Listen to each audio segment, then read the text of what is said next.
between the lines, corporate supply managers are used to adapting to changing circumstances and can plug the details of any tariff regime into the calculations of where to source goods and how to price them.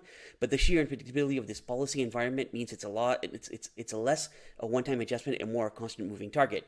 What they're saying, nobody could argue that what happened has been smooth or designed in a way for the private sector to kind of gradually adapt to it. Evan Smith, chief executive of supply chain technology company Atlanta, tells Axios, to adapt to, he said, it's less about trying to price the exact current tariff schedule into their model or their forecast, and more having to be ready for whatever the world has in store. In the meantime, he said that could mean lots of surges and shortages in the supply of goods for months to come, even if tariff policy stabilizes from here. The bottom line, many of these announcements don't last months and don't even last days. Yale's Natasha Sarin tells Axios, the uncertainty depends on where the tariffs ultimately land. The uncertainty independently of where the tariffs ultimately land does have costs, and we're already seeing them in the economy.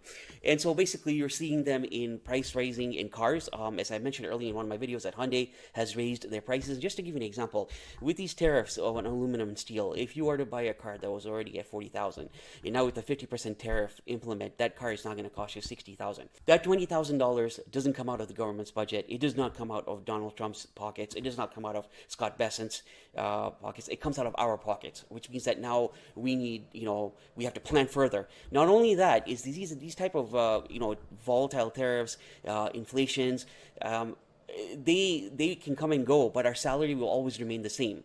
Right? And the problem here with most Canadians, most Americans, is your salary stays stagnant. You try and plan around your salary, and then when you have unforeseen tariffs like what we're seeing now, it really just messes up your budget, and you end up being short in your most necessary expenses. Having said that, let's take a look at a professional who just brought out a video on X, and he talks about these tariffs and the impact.